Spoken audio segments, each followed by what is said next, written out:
September ಕ್ರಾಂತಿಯ ಸ್ಫೋಟಕ ಬೆಳವಣಿಗೆಗಳಾಗ್ತಾ ಇದೆ. ನಿಮ್ಮ ಗ್ಯಾರಂಟಿ ನ್ಯೂಸ್ ಬಿಚ್ಚಿಡ್ತಾ ಇದೆ ಎಕ್ಸ್ಕ್ಲೂಸಿವ್ ವರದಿ. ಸಿಎಂ ಸಿದ್ದರಾಮಯ್ಯ ದೆಹಲಿ ದಂಡಯಾತ್ರೆ ರಹಸ್ಯ ಏನು? ಗ್ಯಾರಂಟಿ ನ್ಯೂಸ್ ನಲ್ಲಿ ದಿಲ್ಲಿ ಪಾಲಿಟಿಕ್ಸ್ ನ exclusive story. Lingayat SC ST ಸಮುದಾಯಕ್ಕೆ ಡಿಸಿಎಂ ಸ್ಥಾನ ಸಿಗುತ್ತಾ? ಸಿಎಂ ಸ್ಥಾನ ಬದಲಾಗುತ್ತಾ? ಕೆಪಿಸಿಸಿ ಅಧ್ಯಕ್ಷ ಯಾರಾಗ್ತಾರೆ? ದೆಹಲಿಗೆ ಅಜೆಂಡಾ ಸಮೇತ ಸಿಎಂ ಸಿದ್ದರಾಮಯ್ಯನವರು ಹೊರಡ್ತಾ ಇದ್ದಾರೆ. ಹೈಕಮಾಂಡ್ಗೆ ಸ್ಪಷ್ಟ ಮಾಹಿತಿಯನ್ನ ನೀಡಲಿರುವಂತಹ ಸಿಎಂ ಸಿದ್ದರಾಮಯ್ಯನವರು ರಾಜ್ಯದಲ್ಲಿ ಸಿಎಂ ಬದಲಾವಣೆಯ ಕೂಗು ಕೇಳಿ ಬರ್ತಾ ಇದೆ. ಇದರ ಜೊತೆಗೆ ಡಿಸಿಎಂ ಬದಲಾವಣೆ ಕೂಡ ಆಗುತ್ತೆ, ಕೆಪಿಸಿಸಿ ಅಧ್ಯಕ್ಷರ ಬದಲಾವಣೆ ಆಗುತ್ತೆ ಅನ್ನುವಂತಹ ಕೂಗುಗಳು ಕೂಡ ಕೇಳಿ ಬರ್ತಾ ಇದೆ. ಇದಕ್ಕೆ ತಾಮುಂದು ಅಂತ ಹೇಳಿ ಕೆಪಿಸಿಸಿ ಅಧ್ಯಕ್ಷರು ನಾನಾಗಬೇಕು ಅಂತ ಹೇಳಿ ಈಗಾಗಲೇ ಪೈಪೋಟಿಯನ್ನ ಕೂಡ ನಡೆಸ್ತಾ ಇದ್ದಾರೆ. ಇದರ ಜೊತೆಗೆ ಹೈಕಮಾಂಡ್ ನಾಯಕರ ಬಳಿಯೂ ಕೂಡ ಲಾಭಿಯನ್ನ ಮಾಡ್ತಾ ಇದ್ದಾರೆ. ಸಿದ್ದರಾಮಯ್ಯನವರ ಬಳಿಯೂ ಕೂಡ ಲಾಭಿಯನ್ನ ಮಾಡ್ತಾ ಇದ್ದಾರೆ. ಹಾಗಾಗಿ ಹೈಕಮಾಂಡ್ಗೆ ಸ್ಪಷ್ಟ ಮಾಹಿತಿಯನ್ನ ಕೊಡೋದಕ್ಕೆ ಸಿಎಂ ಸಿದ್ದರಾಮಯ್ಯನವರು ಲಿಸ್ಟ್ ಅನ್ನ ಕೂಡ ರೆಡಿ ಮಾಡಿಕೊಂಡಿದ್ದಾರೆ. ಬಹಿರಂಗವಾಗಿ ಹೇಳಿಕೆಯನ್ನ ಕೊಡಬಾರದು ಅನ್ನುವಂತಹ ಸಂದೇಶವನ್ನ ಹೈಕಮಾಂಡ್ ನಾಯಕರು ಮಾಡಿದ್ದಾರೆ. ಬಟ್ ಆದ್ರೆ ಹೈಕಮಾಂಡ್ ನಾಯಕರ ಮಾತಿಗೆ ಯಾರು ಕೂಡ ಸೊಪ್ಪಾಗ್ತಾ ಇಲ್ಲ ಅನ್ನೋದು ಕೂಡ ಗೊತ್ತಾಗ್ತಾ ಇರುವಂತಹ ವಿಚಾರ. ಪದೇ ಸಿಎಂ ಬದಲಾಗ್ತಾರೆ ಅನ್ನುವಂತಹ ಮಾತುಗಳನ್ನ ಆಡ್ತಾನೆ ಇದ್ದಾರೆ. ಒಂದ್ ಕಡೆ ಡಿಸಿಎಂ ಡಿಕೆ ಶಿವಕುಮಾರ್ ಅವರು ಕೂಡ ಗಪ್ಚುಪ್ಪಾಗಿದ್ದಾರೆ. ಸಿಎಂ ಬದಲಾವಣೆ ವಿಚಾರಕ್ಕೆ ಸಂಬಂಧಪಟ್ಟಂತೆ ನಾವು ಸಿಎಂ ಕೈ ಬಲಪಡಿಸಬೇಕು ಅನ್ನುವಂತಹ ಮಾತುಗಳನ್ನಾಡಿದ್ದಾರೆ. ಮತ್ತೆ ಅಸಹಾಯಕ ಪರಿಸ್ಥಿತಿಯಲ್ಲಿ ನಾನಿದ್ದೀನಿ ಅನ್ನುವಂತಹ ಮಾತುಗಳನ್ನು ಕೂಡ ಆಡಿದ್ದಾರೆ. ಮತ್ತೊಂದು ಕಡೆ ಹೈಕಮಾಂಡ್ ಯಾವ ರೀತಿಯಾಗಿ ಹೆಜ್ಜೆ ಇಡ್ತಾ ಇದೆ ಅನ್ನೋದು ಕುತೂಹಲಕ್ಕೂ ಕೂಡ ಕಾರಣ ಆಗ್ತಾ ಇದೆ. ಒಬಿಸಿ ಸಭೆಯ ನೇತೃತ್ವದ ಬಗ್ಗೆ ದೆಹಲಿಯ ನಾಯಕರಿಗೆ ವಿವರಣೆಯನ್ನ ಕೊಡ್ತೇನೆ ಅಂತ ಕೂಡ ಒಂದ್ ಕಡೆ ಸಿಎಂ ಸಿದ್ದರಾಮಯ್ಯನವರು ಹೇಳ್ತಾ ಇದ್ರು. ಸೊ ಎಐಸಿಸಿ ಒಬಿಸಿ ಸಲಹಾ ಮಂಡಳಿಯಲ್ಲಿ ಸ್ಥಾನ ಪಡೆದುಕೊಂಡಿದ್ದಾರೆ ಸಿಎಂ ಸಿದ್ದರಾಮಯ್ಯನವರು.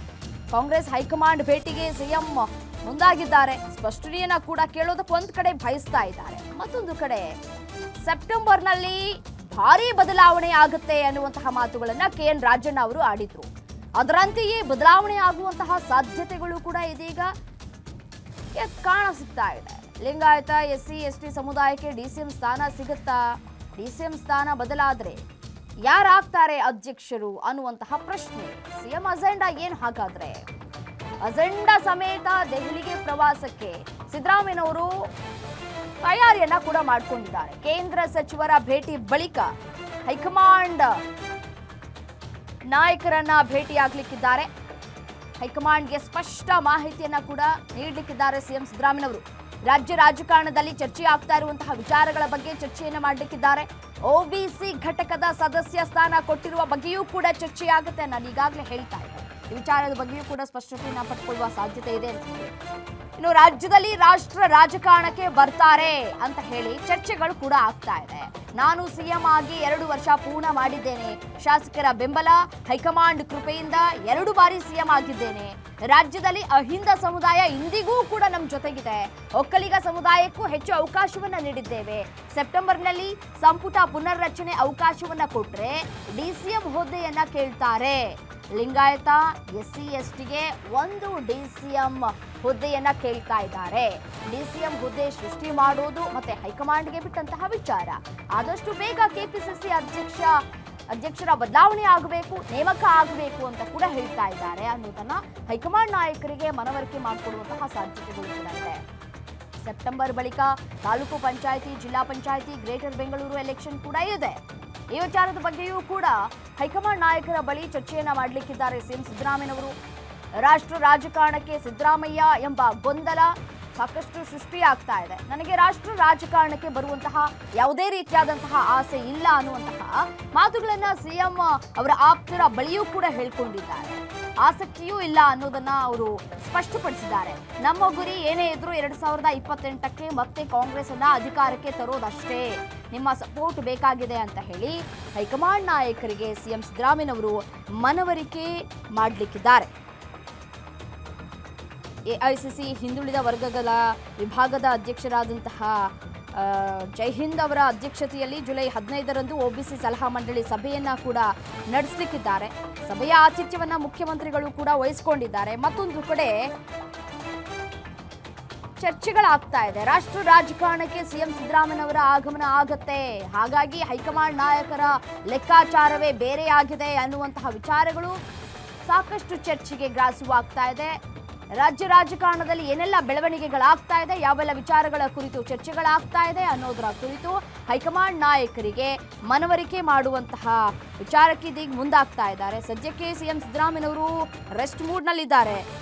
ನಾಳೆ ಸಿಎಂ ಸಿದ್ದರಾಮಯ್ಯನವರು ದೆಹಲಿಗೆ ಪ್ರಯಾಣವನ್ನ ಬೆಳೆಸ್ತಾ ಇದ್ದಾರೆ. ಸೊ ಹಾಗಾಗಿ ಸಿಎಂ ಬದಲಾವಣೆ ಆಗುತ್ತಾ, ಆಗೋದಾದ್ರೆ ಮುಂದಿನ ಸಿಎಂ ಯಾರಾಗ್ತಾರೆ ಅನ್ನೋದು ಒಂದ್ ಕಡೆ, ಬದಲಾವಣೆ ಆಗುತ್ತಾ ಅನ್ನೋದು ಪ್ರಶ್ನೆ ಮತ್ತೊಂದು ಕಡೆ. ಕೆಪಿಸಿಸಿ ಅಧ್ಯಕ್ಷರ ಬದಲಾವಣೆ ಆಗುತ್ತಾ, ಕೆಪಿಸಿಸಿ ಅಧ್ಯಕ್ಷರ ಚುನಾವಣೆ ಕೂಡ ಆಗ್ಬೇಕಾಗತ್ತೆ, ಯಾರು ಆಗ್ತಾರೆ ಅನ್ನುವಂತಹ ಪ್ರಶ್ನೆಗಳು ಕೂಡ ಈಗ ಮುನ್ನೆಲೆಗೆ ಬರ್ತಾ ಇದೆ. ಯಾರ ಹೆಸರು ಘೋಷಣೆ ಆಗಬಹುದು ಅನ್ನುವಂತಹ ಚರ್ಚೆಗಳು ಕೂಡ ಆಗ್ತಾ ಇದೆ. ಏನಾಗತ್ತೆ, ಹೈಕಮಾಂಡ್ ನಾಯಕರನ್ನ ಭೇಟಿಯಾಗಿ ಏನೆಲ್ಲ ಮಾತುಕತೆಯನ್ನ ಆಡ್ತಾರೆ ಸಿಎಂ ಸಿದ್ದರಾಮಯ್ಯನವರು ಅನ್ನೋದು ಕುತೂಹಲಕ್ಕೂ ಕೂಡ ಕಾರಣ ಆಗ್ತಾ ಇದೆ. ಸೊ ಹಾಗಾಗಿ ನಾಳೆ ದೆಹಲಿಗೆ ಸಿಎಂ ಸಿದ್ದರಾಮಯ್ಯನವರು ಪಯಣವನ್ನ ಬೆಳೆಸ್ತಾ ಇರೋದು ಕುತೂಹಲಕ್ಕೆ ಕೂಡ ಕಾರಣ ಆಗ್ತಾ ಇದೆ. ಮತ್ತೆ ಸಿಎಂ ಸಿದ್ದರಾಮಯ್ಯನವರ ಈ ಒಂದು ನಡೆ ಇದೆಯಲ್ಲ, ನಿಜಕ್ಕೂ ಕುತೂಹಲಕ್ಕೂ ಕೂಡ ಕಾರಣ ಆಗ್ತಾ ಇದೆ. ರಾಷ್ಟ್ರ ರಾಜಕಾರಣಕ್ಕೆ ನಮಗೆ ಏನು ಯಾವುದೇ ವಿಚಾರವನ್ನ ಕೂಡ ಮುಟ್ಟಿಸಿಲ್ಲ, ಅವರೇ ಡಿಸಿಷನ್ ಅನ್ನ ತೆಗೆದುಕೊಂಡಿದ್ದಾರೆ, ಹೈಕಮಾಂಡ್ ನಾಯಕರೇ ಡಿಸಿಷನ್ ತೆಗೆದುಕೊಂಡಿದ್ದಾರೆ, ಅದ್ರ ಬಗ್ಗೆಯೂ ಕೂಡ ನನಗೆ ಗೊತ್ತಿಲ್ಲ ಅನ್ನುವಂತಹ ಅಚ್ಚರಿಯ ಹೇಳಿಕೆಯನ್ನ ಕೊಟ್ಟಿದ್ದಾರೆ. ಇದೆಷ್ಟು ಮಟ್ಟಿಗೆ ಸಾಧ್ಯ ಅನ್ನುವಂತಹ ಪ್ರಶ್ನೆಗಳು ಕೂಡ ಉದ್ಭವ ಆಗ್ತಾ ಇದೆ. ಸೊ ಹಾಗಾದ್ರೆ ಮುಂದಿನ ದಿನಗಳಲ್ಲಿ ಸೆಪ್ಟೆಂಬರ್ ಕ್ರಾಂತಿ ಆಗತ್ತಾ ಅನ್ನುವಂತಹ ಪ್ರಶ್ನೆ. ಯಾಕಂತಂದ್ರೆ ಸ್ವತಃ ಕಾಂಗ್ರೆಸ್ನ, ಅದು ಕೂಡ ಸಿಎಂ ಸಿದ್ದರಾಮಯ್ಯನವರ ಅತ್ಯಾಪ್ತರೂ ಆಗಿರುವಂತಹ ಕೆಎನ್ ರಾಜಣ್ಣ ಅವರು ಕೊಟ್ಟಂತಹ ಬಹಿರಂಗ ಹೇಳಿಕೆ. ಕಾದು ನೋಡಿ, ಮುಂದಿನ ದಿನಗಳಲ್ಲಿ ನಿಮಗೆ ಗೊತ್ತಾಗತ್ತೆ, ಬಹುದೊಡ್ಡ ರಾಜಕೀಯ ಬದಲಾವಣೆ ಆಗುತ್ತೆ ಅನ್ನುವಂತಹ ಮಾತುಗಳನ್ನು ಆಡಿದ್ರು. ಹಾಗಿದ್ರೆ ರಾಜಕೀಯ ಬದಲಾವಣೆ ಅಂತಂದ್ರೆ ಯಾವ ವಿಚಾರಕ್ಕೆ ಸಂಬಂಧಪಟ್ಟಂತೆ ಹೇಳಿದ್ರು ಅನ್ನೋದು ಸ್ಪಷ್ಟತೆ ಇಲ್ಲ ಸದ್ಯಕ್ಕೆ. ಒಂದ್ ಕಡೆ ಸಿಎಂ ಬದಲಾವಣೆ ಆಗುತ್ತಾರೆ ಅನ್ನುವಂತಹ ವಿಚಾರ ಸಾಕಷ್ಟು ಚರ್ಚೆಗೂ ಕೂಡ ಗ್ರಾಸವಾಗ್ತಾ ಇದೆ. ಮತ್ತೊಂದು ಕಡೆ ಇದೇ ವಿಚಾರವನ್ನ ಬಿಜೆಪಿ ಅಸ್ತ್ರ ಕೂಡ ಮಾಡಿಕೊಂಡಿದೆ.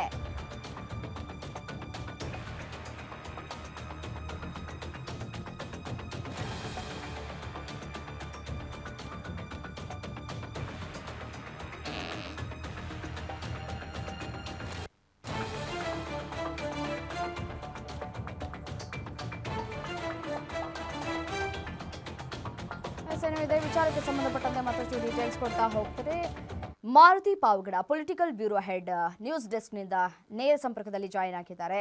ಎಸೇನು ಮಾರುತಿ, ರಾಜ್ಯ ರಾಜಕಾರಣದಲ್ಲಿ ಸಾಕಷ್ಟು ಬದಲಾವಣೆ ಆಗತ್ತೆ ಅನ್ನುವಂತಹ ಕೂಗುಗಳು ಕೇಳಿ ಬರ್ತಾ ಇದೆ. ಇದರ ಮಧ್ಯದಲ್ಲೇ ದೆಹಲಿ ದಂಡಯಾತ್ರೆಯನ್ನ ನಡೆಸ್ತಾ ಇದ್ದಾರೆ ಸಿಎಂ ಸಿದ್ದರಾಮಯ್ಯನವರು. ಇದರ ಒಳ ಗುಟ್ಟು ಏನಿದೆ, ರಹಸ್ಯ ಏನಿದೆ ಅಂತ ಡೀಟೇಲ್ಸ್ ಕೊಡ್ತಾ ಹೋಗೋದಾದ್ರೆ ರಮ್ಯಾ, ಕಳೆದ ಒಂದು ವಾರದಿಂದಲೂ ಕೂಡ ರಾಜ್ಯ ರಾಜಕಾರಣದಲ್ಲಿ ಬಹಳಷ್ಟು ವಿಚಾರಗಳು ಚರ್ಚೆ ಆಗ್ತಾ ಇದ್ವು. ಒಂದು ಕಡೆ ನಾಯಕತ್ವ ಬದಲಾವಣೆ ಆಗುತ್ತೆ ಅನ್ನುವಂತ ಒಂದು ಚರ್ಚೆ, ಮತ್ತೊಂದು ಕಡೆ ಸಿದ್ದರಾಮಯ್ಯ ಅವರು ಪೂರ್ಣಾವಧಿ ಸಿಎಂ ಆಗಿ ಮುಂದುವರಿತಾರೆ ಅನ್ನುವಂತ ಒಂದು ಚರ್ಚೆ ಆರಂಭ ಆಗಿದೆ. ಹೀಗಾಗಿ ಸಿದ್ದರಾಮಯ್ಯ ಮತ್ತೆ ಡಿ.ಕೆ. ಶಿವಕುಮಾರ್ ಮತ್ತೆ ಸಿದ್ದರಾಮಯ್ಯ ಇಬ್ರು ಕೂಡ ಒಂದೇ ಸಮಯದಲ್ಲಿ ದೆಹಲಿಗೆ ಪ್ರಯಾಣವನ್ನ ಬೆಳೆಸಿರುವಂತದ್ದು ಹಲವು ಚರ್ಚೆಗಳನ್ನ ಹುಟ್ಟಾಕಿದೆ. ಒಂದು ಕಡೆ ಕಾಂಗ್ರೆಸ್ ಹೈಕಮಾಂಡ್ ಬುಲಾವ್ ಕೊಟ್ಟಿದೆ ಅನ್ನುವಂತ ಒಂದು ಮಾಹಿತಿ ಇದ್ರೆ, ಮತ್ತೊಂದ್ ಕಡೆ ಸಿದ್ದರಾಮಯ್ಯ ಮತ್ತೆ ಡಿ.ಕೆ. ಶಿವಕುಮಾರ್ ಇಬ್ರು ಹೇಳ್ತಾ ಇದಾರೆ, ಕಾಂಗ್ರೆಸ್ ಹೈಕಮಾಂಡ್ ನಮಗೆ ಬುಲಾವ್ ಕೊಟ್ಟಿಲ್ಲ, ಕೇಂದ್ರ ಸಚಿವರುಗಳನ್ನ ಸಂಪರ್ಕ ಮಾಡಿ ರಾಜ್ಯದ ಅಭಿವೃದ್ಧಿ ಕಾರ್ಯಗಳ ಬಗ್ಗೆ ಚರ್ಚೆ ಮಾಡಬೇಕಾಗಿದೆ, ಹೀಗಾಗಿ ನಾವು ಹೋಗ್ತಾ ಇದೀವಿ ಅಂತ. ಇವತ್ತಿಗಾಗ್ಲೇ ಡಿ.ಕೆ. ಶಿವಕುಮಾರ್ ಅವರು, ಕೆಪಿಸಿಸಿ ಅಧ್ಯಕ್ಷ ಹಾಗೂ ಡಿ.ಸಿ.ಎಂ ಡಿ.ಕೆ. ಶಿವಕುಮಾರ್ ಅವರು ಕೇಂದ್ರದ ಸಚಿವರನ್ನ, ಜಲಶಕ್ತಿ ಸಚಿವರನ್ನ ಭೇಟಿ ಮಾಡಿದ್ದಾರೆ. ತದ ಬಳಿಕ ಕಾಂಗ್ರೆಸ್ ಹೈಕಮಾಂಡ್ಗೆ ಸಮಯವನ್ನು ಕೂಡ ಕೇಳಿದ್ದಾರೆ. ನಾಳೆ ದೆಹಲಿಗೆ ಸಿದ್ದರಾಮಯ್ಯ ಅವರು ಭೇಟಿ ಕೊಡ್ತಾ ಇರುವಂತದ್ದು. ಇಬ್ಬರು ಕೂಡ ಕಾಂಗ್ರೆಸ್ ಹೈಕಮಾಂಡ್ ಭೇಟಿ ಮಾಡೋದರ ಮುಖಾಂತರ ಒಂದಷ್ಟು ಚರ್ಚೆಗಳು ಆರಂಭ ಆಗಿರೋದು ಕೂಡ ಕಾರಣಕರ್ತರಾಗಿದ್ದಾರೆ. ಒಂದು ಕಡೆ ಸಿದ್ದರಾಮಯ್ಯ ಅವರು ಹೋಗ್ತಾ ಇರುವಂತಹ ಒಂದು ಅಜೆಂಡಾ ಈಗಾಗಲೇ ರೆಡಿ ಆಗಿದೆ ಅನ್ನುವಂತ ಒಂದು ಮಾಹಿತಿ ಗ್ಯಾರಂಟಿ ನ್ಯೂಸ್ಗೆ ಸಿಕ್ಕಿರುವಂತದ್ದು. ಬೆಳಿಗ್ಗೆ ಅಷ್ಟೇ ಪ್ರವಾಸವನ್ನ ಬೆಳೆಸಿರುವಂತಹ ಡಿ.ಕೆ. ಶಿವಕುಮಾರ್ ಅವರು ಕೂಡ ಒಂದು ಸ್ಪಷ್ಟವಾದಂತಹ ಒಂದು ಅಜೆಂಡಾವನ್ನ ಇಟ್ಕೊಂಡು ಕಾಂಗ್ರೆಸ್ ಹೈಕಮಾಂಡ್ ಭೇಟಿಗೆ ಮುಂದಾಗಿದ್ದಾರೆ. ಅದರಲ್ಲಿ ಪ್ರಮುಖವಾಗಿ ಒಂದು ವೇಳೆ ನಾಯಕತ್ವ ಬದಲಾವಣೆ ಆಗಿದ್ದೆ ಆದ್ರೆ ನನಗೆ ಅವಕಾಶ ಕೊಡ್ಲೇಬೇಕು ಅನ್ನುವಂತ ಒಂದು ಪಟ್ಟು ಡಿ.ಕೆ. ಶಿವಕುಮಾರ್ ಅವ್ರದ್ದು. ಹೀಗಾಗಿ ಇವತ್ತು ಕಾಂಗ್ರೆಸ್ ಹೈಕಮಾಂಡ್ ಭೇಟಿ ಮಾಡಿದ್ದೆ ಆದ್ರೆ ಬಹುತೇಕ ಈ ವಿಚಾರವನ್ನ ಡಿ ಕೆ ಶಿವಕುಮಾರ್ ಅವರು ಕಾಂಗ್ರೆಸ್ ಹೈಕಮಾಂಡ್ ಮುಂದೆ ಇಡ್ತಾರೆ. ನಾಳೆ ದೆಹಲಿಗೆ ಹೋಗ್ತಾ ಇರುವಂತಹ ಸಿದ್ದರಾಮಯ್ಯ ಅವರು ಅವರು ಕೂಡ ಈಗಾಗಲೇ ಅಜೆಂಡಾವನ್ನ ರೆಡಿ ಮಾಡ್ಕೊಂಡಿದ್ದಾರೆ. ಕಾಂಗ್ರೆಸ್ ಹೈಕಮಾಂಡ್ ಮುಂದೆ ಯಾವ ವಿಚಾರಗಳನ್ನ ಪ್ರಸ್ತಾಪ ಮಾಡ್ಬೇಕು, ಅದರಲ್ಲೂ ಮೊನ್ನೆ ಒಬಿಸಿ ಘಟಕದ ಪಟ್ಟಿಯನ್ನ ಬಿಡುಗಡೆ ಮಾಡಿದಂತ ಒಂದು ಸಂದರ್ಭದಲ್ಲಿ ಎಐಸಿಸಿ ರಚನೆ ಮಾಡಿರುವಂತಹ ಒಬಿಸಿ ಘಟಕದಲ್ಲಿ ಸಿದ್ದರಾಮಯ್ಯ ಅವರ ಹೆಸರಿದ್ದು ಬಹಳಷ್ಟು ಚರ್ಚೆಗಳನ್ನ ಹುಟ್ಟಾಕಿತ್ತು. ರಾಜ್ಯ ರಾಜಕಾರಣದಿಂದ ರಾಷ್ಟ್ರ ರಾಜಕಾರಣಕ್ಕೆ ಸಿದ್ದರಾಮಯ್ಯ ಅವರು ಹೋಗ್ತಾರೆ ಅನ್ನುವಂತ ಒಂದು ಚರ್ಚೆ ಆರಂಭ ಆಗಿದ್ರಿಂದ ರಾಜ್ಯ ಕಾಂಗ್ರೆಸ್ ಅಲ್ಲಿ ಒಂದಷ್ಟು ಗೊಂದಲಗಳು ಸೃಷ್ಟಿಯಾಗಿರುವಂತದ್ದು ನಿಜ. ಅದರಲ್ಲೂ ನಾಯಕತ್ವ ಬದಲಾವಣೆ ಆಗುತ್ತೆ ಅನ್ನುವಂತ ಒಂದು ಚರ್ಚೆ ಇರುವಂತಹ ಒಂದು ಸಂದರ್ಭದಲ್ಲಿ ಈ ರೀತಿ ಒಬಿಸಿ ಘಟಕದಲ್ಲಿ ನನಗೆ ಅವಕಾಶ ಕೊಟ್ಟಿದ್ದು ಹಲವು ಚರ್ಚೆಗಳು ಹುಟ್ಟಾಕೋದಕ್ಕೂ ಕೂಡ ಕಾರಣ ಆಗಿದೆ. ಹೀಗಾಗಿ ನಾನು ಇಲ್ಲಿವರೆಗೂ ಕೂಡ ಸಕ್ರಿಯವಾಗಿ ರಾಜ್ಯ ರಾಜಕಾರಣದಲ್ಲಿ ಇದ್ದೀನಿ, ಮುಂದೇನು ಕೂಡ ರಾಜ್ಯ ರಾಜಕಾರಣದಲ್ಲೇ ಇರ್ತೀನಿ. ನನಗೆ ರಾಷ್ಟ್ರೀಯ ರಾಜಕಾರಣದಲ್ಲಿ ಅಷ್ಟು ಆಸಕ್ತಿ ಇಲ್ಲ. ಹೀಗಾಗಿ ಇರುವಂತಹ ಅವಧಿಗೆ ಮುಂದುವರಿಯುವುದಕ್ಕೆ ಅವಕಾಶವನ್ನ ಮಾಡ್ಕೊಡ್ಬೇಕು ಅನ್ನುವಂತ ಒಂದು ಮನವಿಯನ್ನ ಸಿದ್ದರಾಮಯ್ಯ ಅವರು ಇಡಬಹುದು. ಇದನ್ನ ಎಷ್ಟು ಮಟ್ಟಿಗೆ ಕಾಂಗ್ರೆಸ್ ಹೈಕಮಾಂಡ್ ಒಪ್ಕೊಳ್ಳುತ್ತೆ ಇಲ್ಲೋ ಅನ್ನೋಂಥದ್ದು ಕಾದ್ ನೋಡ್ಬೇಕಾಗಿದೆ. 2023 ವಿಧಾನಸಭಾ ಚುನಾವಣೆ ಗೆದ್ದ ಬಳಿಕ ಸಿದ್ದರಾಮಯ್ಯ ಮತ್ತೆ ಡಿ ಕೆ ಶಿವಕುಮಾರ್ ಅವರನ್ನ ಇಬ್ಬರನ್ನ ಕೂರಿಸ್ಕೊಂಡು ಒಂದ್ ವೇಳೆ ಅಧಿಕಾರ ಹಂಚಿಕೆಯ ಫಾರ್ಮುಲಾ ಆಗಿದ್ರೆ ಸಿದ್ದರಾಮಯ್ಯ ಅವರು ಇಡುವಂತಹ ಆ ಒಂದು ಮನವಿ ಅಷ್ಟು ಸುಲಭವಾಗಿ ಕಾಂಗ್ರೆಸ್ ಹೈಕಮಾಂಡ್ ಒಪ್ಪುತ್ತೆ ಅಂತ ಹೇಳೋದಕ್ಕಾಗೋದಿಲ್ಲ. ಆದ್ರೆ ರಾಜ್ಯದಲ್ಲಿ ಇವತ್ತಿಗೂ ಕೂಡ ಸಿದ್ದರಾಮಯ್ಯ ಅವರ ಪರವಾಗಿ ಬಹುತೇಕ ಶಾಸಕರು ಇರೋದ್ರಿಂದ ಇದನ್ನ ಸಿದ್ದರಾಮಯ್ಯ ಅವರು ತಮ್ಮ ಅಜೆಂಡಾದಲ್ಲಿ ಸೇರಿಸ್ಕೊಂಡಿದ್ದಾರೆ. ನನ್ನ ಪರವಾಗಿ ಇವತ್ತಿಗೂ ಕೂಡ ಶಾಸಕರ ಸಂಖ್ಯಾ ಬಲ ಹೆಚ್ಚಿದೆ. ಹೀಗಾಗಿ ಈ ಅವಧಿ ಕಂಪ್ಲೀಟ್ ಮಾಡೋದಕ್ಕೆ ಹೈಕಮಾಂಡ್ ನನಗೆ ಅವಕಾಶವನ್ನ ಮಾಡ್ಕೊಡ್ಬೇಕು ಅನ್ನುವಂತ ಒಂದು ಮನವಿಯನ್ನು ಕೂಡ ಮಾಡುವಂತಹ ಒಂದು ಸಾಧ್ಯತೆಗಳು ಇದಾವೆ ಅನ್ನುವಂತ ಒಂದು ಮಾಹಿತಿ ಸಿಕ್ಕಿರುವಂತದ್ದು. ರಮ್ಯ, ಥ್ಯಾಂಕ್ ಯು ತಮ್ಮೆಲ್ಲ ಮಾಹಿತಿಗಾಗಿ.